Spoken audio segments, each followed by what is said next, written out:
We'll close with this. The ratings of the Oscars. They weren't pretty. I wasn't expecting them to be. They were not pretty. The telecast drew a paltry 10.4 million viewers. You can draw your own conclusions why. That is 58% less than last year's historically low numbers. You couldn't have expected a gangbuster year because all award shows are down. The Grammys, the Emmys, the Tonys, they've all been down this last year tremendously. And if you look at general audience reactions on, because I saw them in the days and even the day leading up, the Twitter, Rotten Tomatoes, Reddit, Facebook, many people complain that they never heard of these movies. And I was really surprised by that in some way.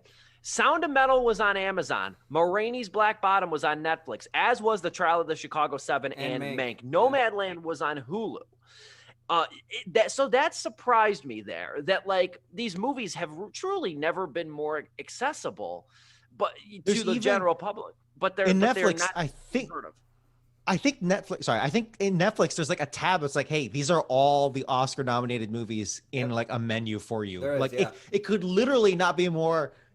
This, the silver platter that the Oscar, no, it's not a silver platter, but anyway, the Oscars is holding something. It could not be more of the statue showing you like, here are the movies, watch them. And I think it just goes to show the ultimate proof that, yeah, people just don't like cinema. I don't know. That's very, very hoity-toity statement of me. People don't want what they claim they do. Yeah. At exactly. The end of the day. And I'm not saying the Oscars, I'm talking these movies if you've never heard of them. Steve, this is like that Queen of Cotway rant that you did a long time ago, where it's like, yeah, people just don't know what they're talking about, because like you said with Queen of Cotway, I'm completely butchering that name. Queen of Cotway.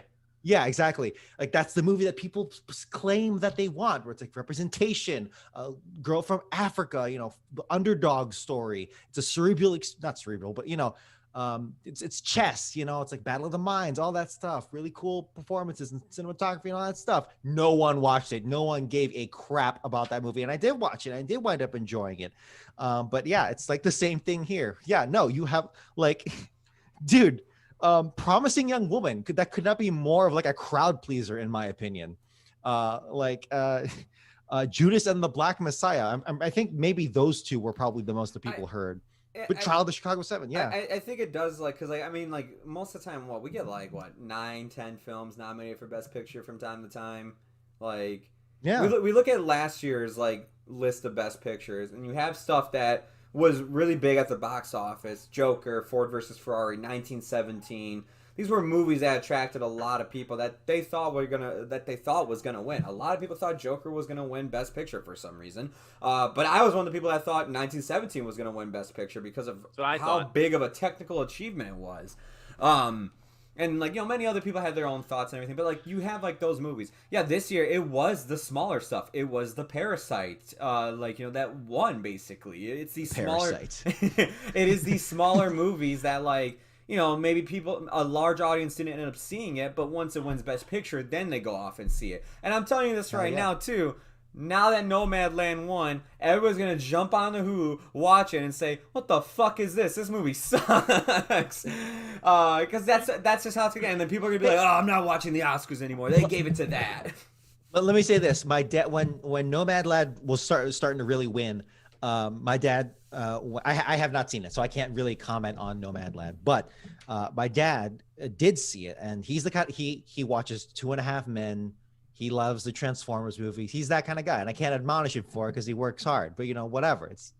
He's that kind of moviegoer. Yeah. I'm not saying that's a bad thing at all. But you know what? He watched Nomadland, and he told me straight up while we were watching it, and he said, I really thought I would get bored with this movie, but I just couldn't stop watching it. And coming from him, that really means something. So I'm gonna have to check this out. That movie connects with the human spirit in a really big way. And like I said, we're going to add that to the schedule. We're going to talk about Nomadland in the coming weeks. We're going to do a review on that because there's a lot to say. I don't want to go into that. And then there's the other argument, too, that people have. And I think this was really true in the Trump years, too. I resisted this argument for a long time with award shows, especially the Oscars. But you know what? It didn't really apply this year. But I think people are really tired of the integration of politics into award shows and sports. Now, say what you want about your personal opinion on the matter. You know what I mean? It doesn't bug me the way it bugs a lot of other people. But I think that is definitely attributable here, because during the Trump years, the Oscars had a lot of every speech had something to do. Almost every speech had something to do with politics. And this year, the most political comment, if you watch the Oscars, it really didn't veer off into like that sort of territory. The most flagrant political comment was a good one, I'll say, was Regina King's opening when she said, "Thank God they made the right verdict in Minneapolis, or I was going to have to trade these heels in for marching boots." Yeah. That was her. That was the apex of the politics it got. I think so, yeah, in the Oscars. But you didn't see that this year as much. But I think that's turned a lot of people off. May I jump Go ahead, in? Joe. Yeah, sorry. May I jump in too by saying this? Another issue I think is that the advertising for this year was nowhere to be seen. I forgot the Oscars were this weekend until Steve texted me and reminded us that like it's the best Sunday of the year, and I was just like, oh shit, it is. And when he texted that, I was in the middle. I had a ramen bowl right in front of me at my favorite Japanese sushi place. I was like, I gotta eat this quick. I ate that like Dragon Ball Z speed and had to rush home. But like I even listened to one of my favorite movie podcasts, Double Toasted, right after I got done watching it. And even they were like, damn, we forgot it was tonight too. Like, they haven't advertised us that well. And it's really? Like, yeah, no, they forgot. Corey forgot. I even listened to Funhouse, Filmhouse. They forgot the Oscars were this weekend. Or we know all these people, so we're name dropping. Yeah, name dropping. I hang out with them all the time. But like this year, to me, I talked to so many people. I'm like, did you know the Oscars were this weekend? My mom didn't even know, and she loves that stuff.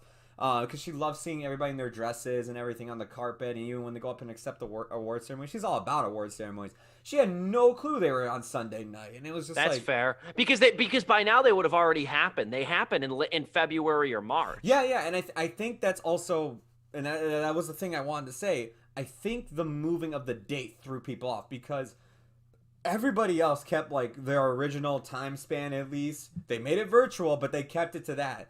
They wanted to go above and beyond. They wanted to have something in person, so they waited and they they calculated. And good for them. And as we said tonight, it was a good show. They did a great job despite the ending to it. It's like it's like watching a film and everything's great up until you get to the ending. You're like, what the hell? Like, the first 2/3 were great, but yeah, that's just how I felt about it. It's just like, yeah, they really didn't advertise it, and the fact that it was not in its original like time frame, I think threw people off. Dom, go ahead.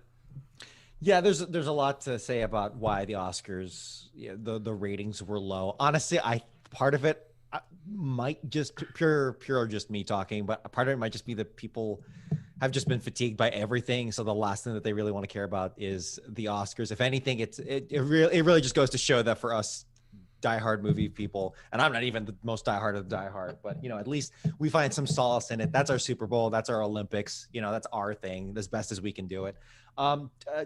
Pivoting just really quick back to the politics thing, I have seen some hot takes that maybe it's like, yeah, you see, people don't want to care about politics anymore. Stop putting it in your everything, And I think it's less that. I think it's just more so people just want to see the actual change now, right? Like they're really, really tired of just speech after speech after speech alone, right? Without anything actually happening.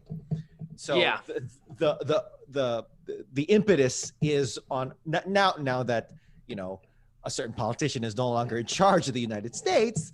It's like, okay, can the new guy do something maybe so that we can actually move on to new topics, new problems, stuff that we left behind maybe 4 years ago. But anyway, yeah, dude, it was, it kind of sucks because I did enjoy watching this year's Oscars. Between honestly, like this really didn't feel all that radical of an award show than like the Grammys. If you watch the Grammys, like they really turned that thing up on its head because like all the performances were like, okay, we're just gonna put all the best record artists in a room together, and then like we're just gonna go around and watch them perform, and they're like, we're gonna just have Billie Eilish sing in this corner, we're gonna have Harry Styles sing in this corner, and all that stuff. So that was interesting, but honestly, for the Oscars, I thought Steven Soderbergh did just fine.